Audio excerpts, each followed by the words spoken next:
Olá pessoal, começamos mais um programa Fazendo Esperança. Hoje o nosso programa é um pouco diferente. Aliás, durante os próximos 3 meses, uma vez por mês nós cedemos o espaço do Fazendo Esperança às comunidades terapêuticas do Brasil.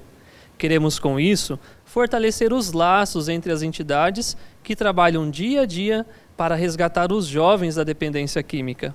Há 11 anos foi criada a Confenact, que é a Confederação Nacional das Comunidades Terapêuticas do Brasil, e representa as federações das comunidades terapêuticas junto aos órgãos do governo federal, seja no aspecto da cidadania ou da saúde. Neste primeiro programa, vamos mostrar a conversa que os membros da Confenact tiveram sobre a história das comunidades terapêuticas. E no programa de hoje a Confenact também traz a palavra de reflexão e outros conteúdos. E para conversar conosco no programa de hoje, está conosco Egon Schlitter, da Cruz Azul no Brasil, Adalberto Calmon, da Fazenda da Esperança, Edson Costa, da FETEB, Célio Barbosa, da FENACT, que é o nosso atual presidente da Confenact. Eu já gostaria de iniciar este bate-papo perguntando ao Adalberto, como surgiram, Adalberto, as comunidades terapêuticas no Brasil? Na década de 1940, na França, psiquiatras com ideais comunitários cristãos, eles trabalhavam com seus pacientes com a arte. E o que era produzido eram vendido aos camponeses que passavam naquele hospital, o que trazia para os pacientes parte da dignidade e também da autoestima. Com o surgimento das primeiras comunidades terapêuticas psiquiátricas, esse movimento foi crescendo no mundo. E vimos também que várias experiências foram também sendo criadas de acordo com cada realidade. À época, a dependência química foi crescendo muito no mundo. E vários organismos foram sendo criados, movimentos inclusive até ligados, aos evangélicos, aos católicos, e foram surgindo os trabalhos em prol da recuperação da dependência química e do álcool. Esse movimento foi crescendo tanto que o primeiro modelo de comunidade terapêutica no mundo surgiu em 1963 em Nova York.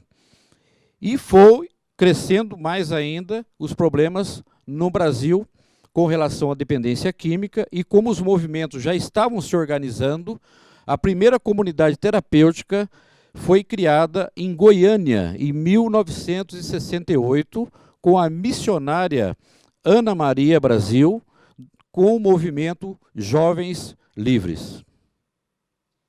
Adalberto, é muito bacana a gente conhecer aí um pouquinho da história, das comunidades terapêuticas, mas eu queria que o Edson contasse para nós, com todo esse crescimento das CTs, como elas fizeram aí para se organizar? O segmento das comunidades terapêuticas, como Adalberto coloca, ele chega em 1968 ao Brasil, através do movimento Jovens Livres.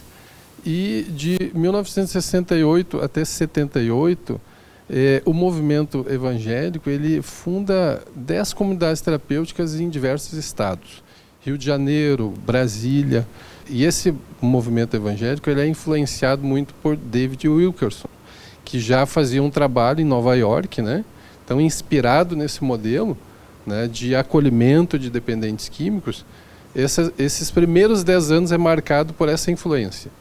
Depois, em 78, a influência ela passa também por este outro modelo que o Adalberto fala, que nos Estados Unidos também, em 1963, ele tem um cunho mais ligado aos 12 Passos, que também tem uma origem no grupo Oxford, que também é ligado a um movimento religioso, um movimento onde o cristianismo é muito marcado pela origem das comunidades terapêuticas e a influência dela no Brasil. Então nós tivemos aí, de 68 a 78, essa influência. Depois de 78 até 1985, é registrado 108 comunidades terapêuticas existentes no Brasil. Estas comunidades terapêuticas, elas estão organizadas, mas não regulamentadas. Então, a partir de 1988, com a Constituição Federal, há uma necessidade, porque aí tem uma garantia, né, que a população possa buscar tratamento, buscar o acolhimento.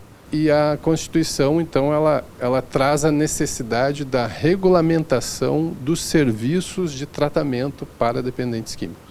A gente percebe que teve, então, essa iniciativa, né, da sociedade civil. Mas, Egon, eu queria que você compartilhasse conosco se, nesse momento, tinha algum apoio por parte do governo para que essas comunidades conseguissem desenvolver aí as suas atividades. O apoio mais expressivo do poder público aconteceu nos últimos 10 anos, podemos dizer assim, tanto do governo federal, como também de alguns estados e também de municípios. Aí a pergunta fica, como elas se sustentavam antes? Então, qual é a característica assim, em termos de sustentabilidade? Então, o principal, né, os principais são a questão da voluntariedade. Então, as comunidades terapêuticas no Brasil surgiram a partir do trabalho das igrejas católicas, evangélicas, né? E essas igrejas cediam, né, os colaboradores, né, os primeiros voluntários, né? E também, e isso perpassa até hoje, em relação também aos acolhidos, que terminavam o acolhimento, estavam ao final do acolhimento desprovidos, né, de trabalho, de moradia, né, de forma voluntária, continuavam a contribuir, né, com a comunidade terapêutica, ou seja, né, são os voluntários, ex-acolhidos que são os voluntários. Então, essa sustentabilidade em termos de equipe, então, foi através muito forte do voluntariado, e também em termos das outras despesas, como alimentação. Então, era muito comum a questão, né, da doação de alimentos, parcerias no município com supermercados, com centros de abastecimento, onde havia essa doação semanal de alimentos. Outras despesas, como aluguel, né, como energia elétrica, alguns parceiros, né, contribuíam para essa necessidade específica, e também havia a própria contribuição das famílias. Então, famílias que tinham condições de contribuir com parte dos custos, contribuíam também, né, para a sustentabilidade. Muito bacana essa história das comunidades terapêuticas. E, Célio, te fazendo uma pergunta, assim, que o Brasil, ele recebeu as influências da técnica e também da espiritualidade. Como foi possível fazer esta ligação entre a técnica, a espiritualidade e a religiosidade? Como foi falado por todos nós aqui, a comunidade terapêutica, ela começou numa ação religiosa, seja ela católica ou evangélica ou espírita, ela começou com a sociedade, com seus voluntários. Mas no dia a dia da comunidade terapêutica, nós conseguimos enxergar que precisava de algo mais. E esse algo mais era trazer o profissional para agregar valor, não transformar o que é a comunidade, mas para agregar os valores dos cuidados. Por exemplo, no estudo dos 12 passos, você tem lá o 5º passo para dividir com o padrinho, mas você dividir com o psicólogo, com assistente social, com pessoas que têm o conhecimento na área da saúde, vai nos ajudar muito a crescer. Então, isso levou a nós termos a comunidade terapêutica como funciona hoje. Quando eu passei na comunidade terapêutica, estava se começando a ter uma psicóloga, a doutora Gislene, e era a maior dificuldade. Ela entender como era a comunidade terapêutica e como estudou na universidade. A junção da abertura do conhecimento entre a comunidade terapêutica e o técnico nos trouxe esse resultado que nós temos hoje no Brasil com grande qualidade. Olha, o nosso bate-papo está muito bom. Daqui a pouco a gente continua essa conversa, mas quando nós falamos sobre história de comunidade terapêutica, nós lembramos de duas pessoas que são importantes nessa construção. O professor Edmundo e também o Frei Hans. Por isso eu quero convidar a todos para ouvir a palavra dessas duas pessoas. Confira. As comunidades terapêuticas exercem um papel de fundamental importância, não apenas na vida do dependente químico, como para toda a sociedade. Sendo que a sociedade é formada por indivíduos, quando um dos seus membros adoece, toda a sociedade sofre. Por outro lado, quando um dos seus membros é tratado, toda a sociedade é beneficiada. Nesse sentido, as CTs exercem um papel transcendental, tanto para o indivíduo como para a sociedade. As CTs são instrumentos de melhoria da qualidade de vida do indivíduo, da família e de toda a sociedade. Infelizmente, nós estamos vivendo um radicalismo na forma de atenção ao dependente químico. A proposta crescente de extinção das comunidades terapêuticas como inverídico sistema de institucionalização, de restrição da liberdade, de violação dos direitos humanos, aliada à proposta de descriminalização das drogas, da liberação do porte e do consumo, da redução de danos, entre outras ditas como suficientes para solucionar o problema da dependência química, é no mínimo um desatino. Por que não dar ao dependente químico a liberdade de escolha do tratamento? As comunidades terapêuticas devem fazer parte da rede de atenção ao dependente químico como uma das alternativas, e a comunidade terapêutica como exercendo o princípio da abstinência. Fico muito grato que mais de 40 anos eu acompanho de perto as comunidades terapêuticas, a nossa, mas também tantos e tantos outros. Às vezes eu penso, se o país não tivesse essas comunidades, muita coisa seria pior. Porque o bonito não se trata só o problema da droga na comunidade ou do álcool, se trata da pessoa e ajuda que ela descobre valores novos, depende da religião, depende do método, mas nosso método, por exemplo, se preocupa com a pessoa, para ela descobre valores, descobre o trabalho, se faz capaz de viver em comunidade para voltar na sociedade e faça a diferença. Eu sei que muitos criticam as comunidades, mas eu posso falar com minha experiência. Mais de 60 mil passaram só na Fazenda da Esperança e eles fazem a diferença na sociedade. Eu agradeço muito a Deus pelas comunidades terapêuticas e faço voto que cresce sempre mais, porque ainda tem muita gente na droga que precisa um lugar, precisa uma comunidade que acolha, ajuda, aceita como eles são e ajuda para se tornar homens novos, mulheres novas. Vamos agradecer a Deus por essa inspiração e continuar trabalhando, fazendo bem. Passe bem. Como é importante a gente ouvir pessoas como Frei Hans, como o professor Edmundo. Mas voltamos aqui para o nosso bate-papo e eu gostaria de perguntar ao Célio. Célio, como surgiu a Confenact? Olha, a Confenact ela surgiu na necessidade da unidade das federações. Mas antes lá, começamos com algumas reuniões do terceiro setor, mas não foi muito à frente. Acho que não tinha ainda a compreensão de construir uma unidade. Foi quando nós levamos, né, as federações lá para o Piauí, e quando nós conseguimos construir a Carta do Piauí. Se você ler a Carta do Piauí, é tudo que tem hoje. Então daí nasceu a necessidade da unidade das federações. Através da unidade das federações de 2010, nós passamos a construir tudo que tem hoje no Brasil. Financiamento, regras, normas, leis. Isso através da unidade de todas as federações.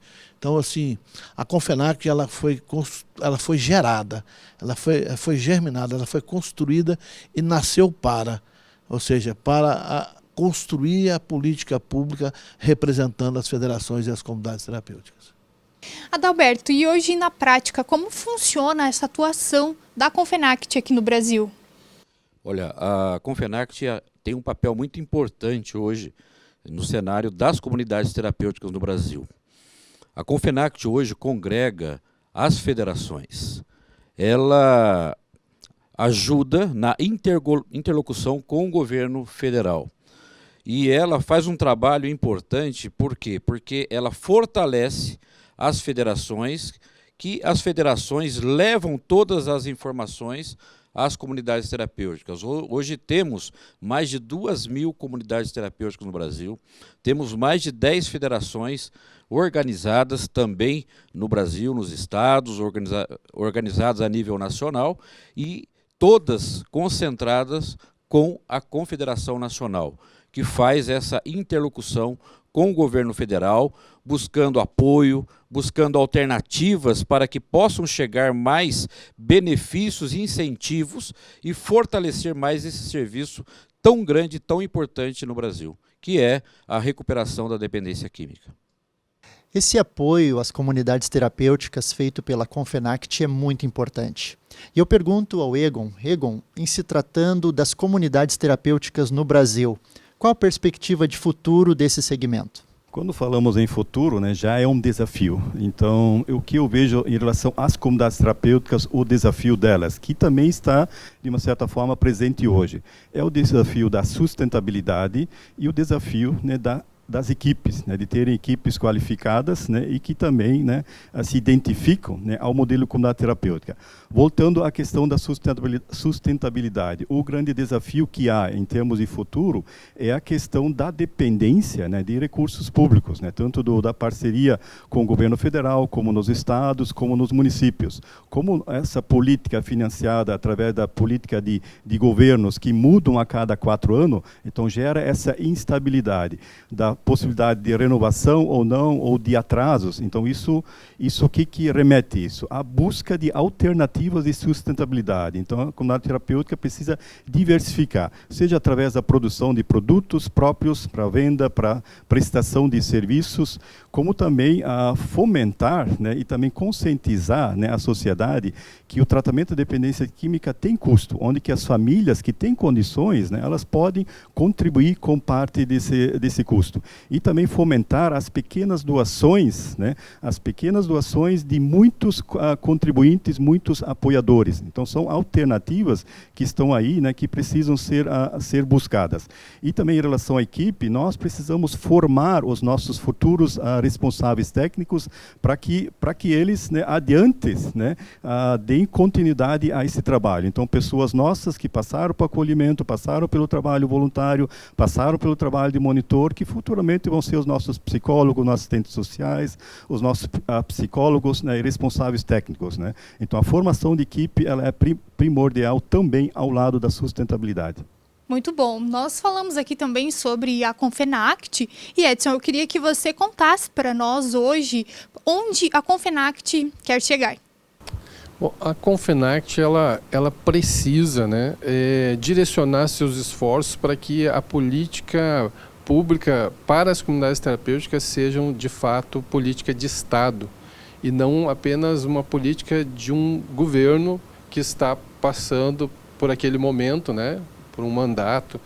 Enfim, então, nós precisamos consolidar isso. Eu acho que nós estamos bastante avançados nesse caminho, mas nós precisamos também a formação de lideranças que atuam nas comunidades terapêuticas, especialmente a parceria das federações nos estados, nos territórios. Nós precisamos que essas lideranças elas participem ocupando os espaços de formulação das políticas públicas, né? E com essa participação, então, garantir que o nosso segmento esteja representado, esteja inserido num debate qualificado. Nós precisamos nos inserir também na vida acadêmica, na formação acadêmica dessas lideranças E também nós precisamos fortalecer a nossa participação, a parceria com os 3 setores, né? Os 3 poderes. Então nós temos no Congresso uma frente parlamentar que já atua há 12 anos, né? E que tem garantido a conquista desse arcabouço legal que hoje nós temos uma garantia, uma segurança jurídica, mas ainda necessita avançar mais, né? Nós precisamos de mais garantias jurídicas, especialmente em relação ao orçamento. Todos os anos, né, nós temos uma dificuldade muito grande de conseguir garantir com que aquelas contratadas, né, possam ter esta tranquilidade de poder dar sequência ao seu trabalho atendendo a população brasileira. Muito importante tudo aquilo que estamos falando sobre a temática das comunidades terapêuticas. E nós queremos agradecer a participação de todos vocês que aqui falaram de forma com tanta propriedade sobre as comunidades terapêuticas, em especial o trabalho da Confenact. E agora nós entramos num dos momentos mais importantes deste programa, que é um momento de reflexão que será conduzido pelo presidente da Cruz Azul no Brasil, Rolf Hartmann. Olá, sou Rolf Hartmann, vice-presidente da Confenact e presidente da Cruz Azul no Brasil. Hoje queremos refletir sobre a história de um jovem que abandonou a família e foi viver a vida pelo mundo. Gastou tudo que tinha, usou álcool, drogas, até consumir toda a sua reserva, perdeu os amigos, acabou na mão do traficante e foi vender drogas, foi pedir esmolas para poder comer. Aí ele lembrou, puxa, eu tenho uma vida tão boa, eu quero voltar, eu preciso de ajuda. Essa talvez possa ser uma releitura da parábola do filho pródigo que nos inspira a partir da Bíblia. Quando esse jovem na Bíblia voltou, o pai estava de braços abertos para o acolher. E assim, Deus em Jesus Cristo, Ele está de braços abertos para receber você. Às vezes, a família não está mais aí ou não quer receber, mas nós das comunidades terapêuticas, representadas pela Confenact, nós queremos lhe acolher de braços abertos e lhe oferecer uma nova oportunidade, uma nova esperança para uma nova vida, para a vida plena que Jesus e Deus preparou para você. Nós queremos e desejamos que você possa voltar a viver em família e que você possa ter novamente o brilho nos olhos e a alegria de viver. Mas como o jovem da história, você precisa dar o primeiro passo. Volte, venha, peça ajuda. Nós estamos aqui para lhe ajudar. Nós queremos encerrar com uma oração com você. Senhor Deus, nós queremos pedir-te que Tu, neste momento, estejas com esses que estão ouvindo e vendo o nosso programa, com aqueles que precisam de ajuda. Fortalece também todos aqueles que oferecem ajuda aos dependentes e seus familiares, às comunidades terapêuticas, às autoridades e todo o Brasil, Senhor, para que mais pessoas possam viver a vida plena que Tu tens preparados para elas em Jesus Cristo. Amém. A história das comunidades terapêuticas é marcada por dedicação e empenho, com o objetivo de resgatar vidas e devolver a cidadania a milhares de jovens no Brasil. Se você quer conhecer mais, acesse as redes sociais da entidade. Obrigada por nos fazer companhia. Conheça também os projetos da Fazenda da Esperança que visam a valorização da vida. E na semana que vem, o programa Fazenda Esperança está de volta. Até lá! A esperança me deu outra realidade. Me deparei com a verdade, caminho de salvação. O mundo continua sendo o mesmo, mas eu conheço o segredo: amar a cada irmão, amar a cada irmão.